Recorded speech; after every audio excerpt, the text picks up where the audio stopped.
आकाशवाणी चंडीगढ़ से प्रस्तुत है 2025 सुधारों का वर्ष विषय पर समाचार दर्शन का विशेष अंक।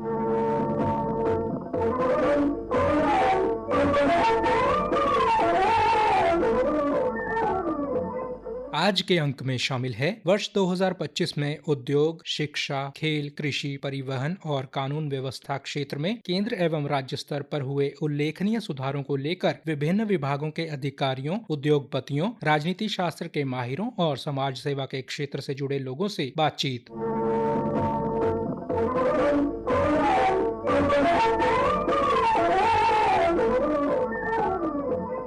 वर्ष 2025 देखा जाए तो विभिन्न क्षेत्रों में सुधारों का वर्ष रहा। प्रधानमंत्री नरेंद्र मोदी और हरियाणा में मुख्यमंत्री नायब सिंह सैनी के नेतृत्व में कई सुधारात्मक बदलाव देखने को मिले। उद्योग क्षेत्र में हुए सुधारों को लेकर हमने Haryana chamber of commerce and industry के सलाहकार विष्णु गोयल की प्रतिक्रिया ली। जो ये वर्ष 2025 निकला है वो भारत और हरियाणा के लिए बहुत ही महत्वपूर्ण वर्ष रहा है। उद्योग के लिए इसमें बहुत ही विस्तार हुआ है, बहुत अच्छी चीजें ease to do work improve किया है, जीएसटी सरल किया गया है, स्लैब इजी की गई हैं। इसमें बहुत ही बेनिफिट हुआ है। जो कि डिफरेंस टैक्सेस में था वो एक सरलीकरण करने के कारण उद्योग को बहुत ही फायदा हुआ है। इससे ना कि उद्योग को केवल एक कंज्यूमर को भी बहुत फायदा हुआ है, जिसके कारण सेल्स में वृद्धि, टैक्सेशन में सहूलत, इजी कंप्लायंस का बहुत अच्छा वातावरण और वर्क कल्चर बना है। जितनी तरक्की हरियाणा में हुई है वो भी एक रिमार्केबल चीज है।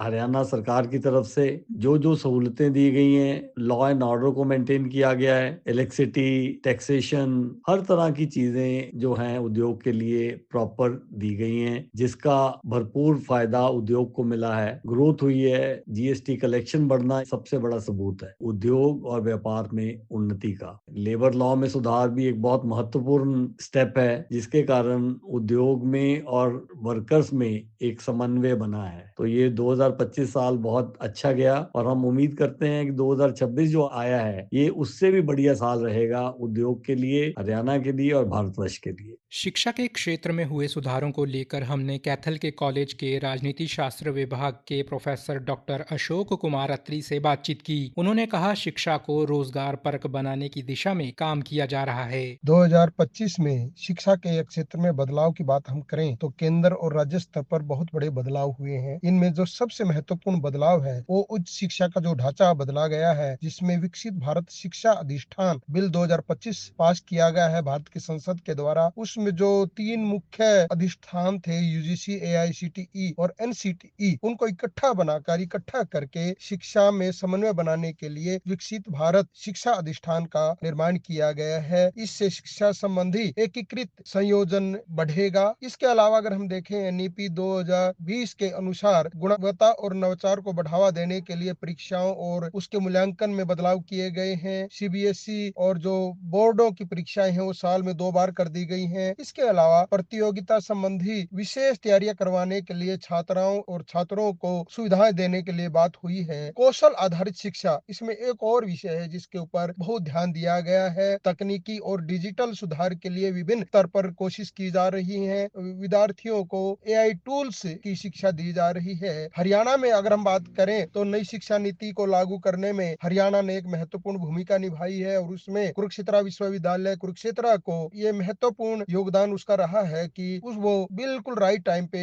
अपना जो पहला बैच है उसको अब पास करवा रहा है। विद्यार्थियों का एक बैच इस शिक्षा नीति के तहत पास होने वाला है। तो मोटे तौर पे कहा जा सकता है कि 2025 शिक्षा के क्षेत्र में बदलाव के साल के रूप में माना जा सकता है। सरकार ने कृषि क्षेत्र में भी कई सुधार किए हैं। कैथल से कृषि उपनिदेशक सुरेंद्र सिंह ने बताया, कृषि क्षेत्र में सुधार की बात करें तो भारत सरकार एवं हरियाणा सरकार द्वारा बहुत ही सराहनीय निर्णय लिए गए हैं। विशेष तौर पर फसल विविधीकरण, फसल अवशेष प्रबंधन, डीएसआर, लखपति दीदी और एक और निर्णय किसान भाइयों को जो विशेष रूप से खादों का वितरण बीते खरीफ 2025 से मेरी फसल मेरा ब्यौरा से जोड़ा गया, जिससे डिमांड और सप्लाई का जो संतुलन रहा वो बहुत ही काबिल तारीफ रहा, जिससे किसानों को समय पर डीएपी और यूरिया का जो सप्लाई था वो समय पर उनको उपलब्ध किया गया, जिससे कि कालाबाजारी और दूसरी इलीगल तरीके से जो खादों का इधर उपयोग होता था वो रुका। अभी दिसंबर से 2025 से एक और स्कीम लागू की गई है एग्री टैक्स में, जिसमें किसानों की आईडी बनाई जाएगी और इस आईडी से जितने भी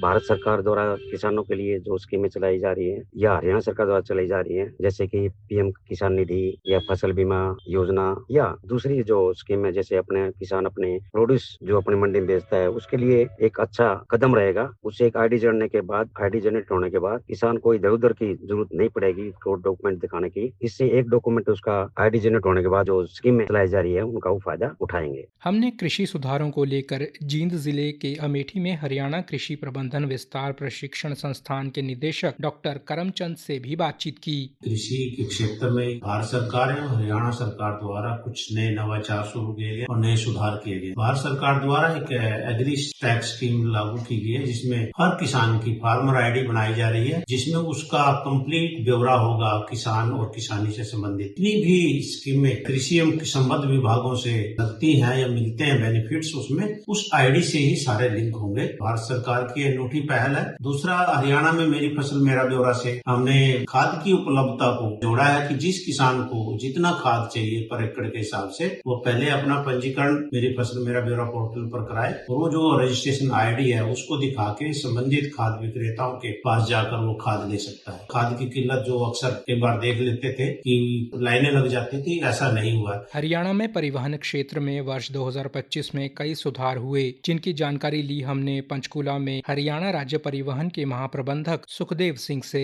वर्ष 2025 भारत और हरियाणा के लिए सुधारों का और नवाचार का एक महत्वपूर्ण वर्ष रहा है। इस वर्ष विभिन्न क्षेत्रों में अनेक नए कदम उठाए गए हैं और इन्हीं प्रयासों के अंतर्गत राज्य परिवहन क्षेत्र में भी कई ऐतिहासिक सुधार और नई सुविधाएं जनता को प्रदान की गई हैं। राज्य परिवहन ने अपने फ्लीट में नई बसें शामिल की हैं। इनमें इन बसों के जुड़ने से सार्वजनिक परिवहन की क्षमता में वृद्धि होगी और यात्रियों को अधिक सुरक्षित, आरामदायक और आधुनिक यात्रा सुविधा उपलब्ध होगी। इस पहल का उद्देश्य न केवल बसों की संख्या बढ़ाना है, बल्कि प्रदेश के नागरिकों को किफायती, समयबद्ध और विश्वसनीय परिवहन सेवा प्रदान करना भी है। इसके ग्रामीण और शहरी क्षेत्रों के बीच संपर्क मजबूत होगा और निजी वाहनों पर निर्भरता कम होगी। वर्ष 2025 में ई बस और स्वच्छ मोबिलिटी के क्षेत्र में भी हरियाणा ने उल्लेखनीय प्रगति की है। राज्य के विभिन्न शहरों में इलेक्ट्रिक बसें सफलतापूर्वक संचालित की जा रही हैं तथा इलेक्ट्रिक बस नेटवर्क का निरंतर विस्तार किया जा रहा है। पंचकुला में भी हमारे यहाँ 5 इलेक्ट्रिक बसें चल रही हैं और इलेक्ट्रिक बस के लिए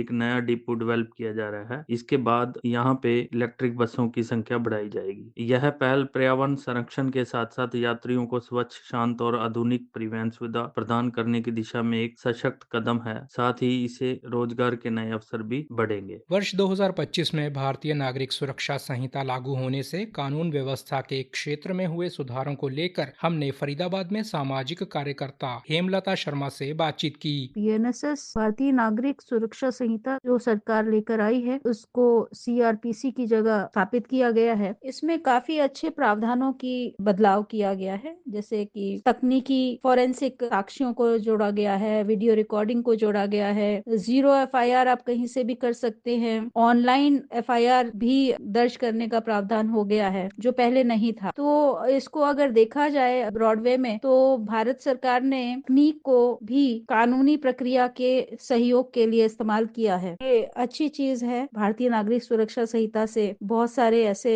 बदलाव हुए हैं जिसमें कि समय सीमा को ध्यान रखा गया है कि त्वरित न्याय मिल सके, पहले जो कि न्याय प्रक्रिया बहुत अच्छी नहीं थी। खेलों को लेकर भी वर्ष 2025 सुधारों का वर्ष रहा। केंद्र और राज्य सरकार के प्रयासों से हरियाणा में व्यापक सुधार देखे गए। लेते हैं जानकारी भारतीय कबड्डी टीम के पूर्व कप्तान अर्जुन अवार्डी राम मेहर सिंह से। केंद्र और राज्य स्तर पर 2025 में खेल के क्षेत्र में कुछ सुधारात्मक बदलाव हुए। 2025 सुधारों का वर्ष रहा। भारत और हरियाणा के खेलों में नीतिगत सुधार, राष्ट्रीय खेल नीति 2025, खेलो इंडिया नीति, रिकॉर्ड तोड़ पदकों की संख्या, विशेषकर पैरा स्पोर्ट्स और महिला खेलों में, और बुनियादी ढांचे के विकास के रूप में महत्वपूर्ण सुधार देखे गए। प्रधानमंत्री श्री नरेंद्र मोदी और हरियाणा चीफ मिनिस्टर श्री नायब सिंह सैनी जी और हरियाणा खेल मंत्री श्री गौरव गौतम जी के योगदान से हरियाणा ने कई खेल नर्सरियां स्थापित की और खिलाड़ियों को उपकरण व आरक्षण प्रदान किया। खेलो इंडिया ने जमीनी स्तर पर प्रतिभाओं को को सशक्त किया। देश भर में 2025 राष्ट्रीय खेल नीति और खेलो इंडिया नीति लागू की गई, जिसके लिए खेल विकास को नई दिशा मिली। बजट में वृद्धि, खेल मंत्रालय को रिकॉर्ड बजट आवंटन मिला, जिसमें वित्तीय सहायता बढ़ी। राष्ट्रीय खेल शासन अधिनियम 2025 पारित हुआ, जिसने खेल प्रशासन को मजबूत किया। खेलो इंडिया का विस्तार, जमीनी स्तर पर प्रतिभाओं को पहचान और उन्हें विकसित करने पर जोर दिया गया। हरियाणा में खेल नर्सरियां योजना 2025-26 के तहत सरकारी और निजी संस्थाओं में खेल नर्सरियां खोली गई। खिलाड़ियों को सहायता, हरियाणा खेल उपकरण प्रावधान योजना के तहत 15,000 से अधिक खिलाड़ियों को उपकरण दिए गए और क्लास 1 से क्लास 4 पदों पर सीधी भर्ती में आरक्षण मिला। कुल मिलाकर 2025 का वर्ष भारत और हरियाणा दोनों के लिए खेल नीति, बुनियादी ढांचे और जमीनी सत्र के प्रदर्शन में एक बड़ा बदलाव का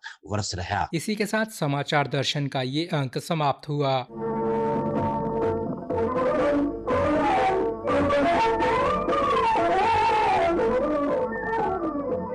प्रस्तुति अश्विनी कुमार शर्मा, वाचक चंदन शर्मा, प्रस्तुति सहायक गौरव सिंह।